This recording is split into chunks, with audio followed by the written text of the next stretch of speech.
আচ্ছা, চার্ট অনুসারে ভাড়া ঠিক আছে, কিন্তু তারা বলছেন যে বানায় ভাড়া বেশি নিচ্ছে। দেখেন, আমি যেটা ওটা জানার চেষ্টা করেছি, সাধারণত চার্টের চেয়ে কম ভাড়ায় এই সমস্ত বাস স্টপেজ থেকে যাত্রীরা যেতে অভ্যস্ত, যাত্রীরা যান। কারণ যখন এই চাপ থাকে না, তখন চার্টের চেয়ে কম ভাড়ায় এই আপনার পরিবহন মালিকরা যাত্রী ক্যারি করেন। ধরেন নির্ধারণ ভাড়া আছে আমি 700 টাকা, তারা 500-600 যে যার কাছ থেকে পায় নিয়ে তাদেরকে নিয়ে যায় গন্তব্যে। এখন এসে তারা চার্টের যে ভাড়াটা সেটা নির্ধারণ করা হয়েছে, কারণ সেটা নির্ধারিত ভাড়া।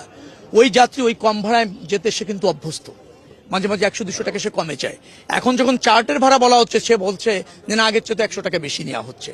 এখন যেটা নির্ধারিত ভাড়া সেটা নেওয়ার তো অধিকার মালিকদেরও আছে, সেখানে আপনি তাকে বাধ্য করতে পারছেন না।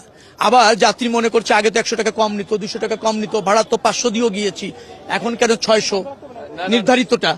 নির্ধারিত ভাড়া ঠিক আছে, কিন্তু যাত্রীর কাছে বেশি মনে হচ্ছে। এইটা যাত্রীরা কম ভাড়ায় যাওয়ায় অভ্যস্ত বিধায় অধিকাংশ সময় বা কোনো সময় তার কাছে মনে হচ্ছে যে আগের শেষে 100 টাকা বেশি দিচ্ছে, কিন্তু কোনো অবস্থাতে সে নির্ধারিত ভাড়ার বেশি এটা হচ্ছে না। এইটা তাকে হয়তো বুঝার ক্ষেত্রে একটা সমস্যা আছে।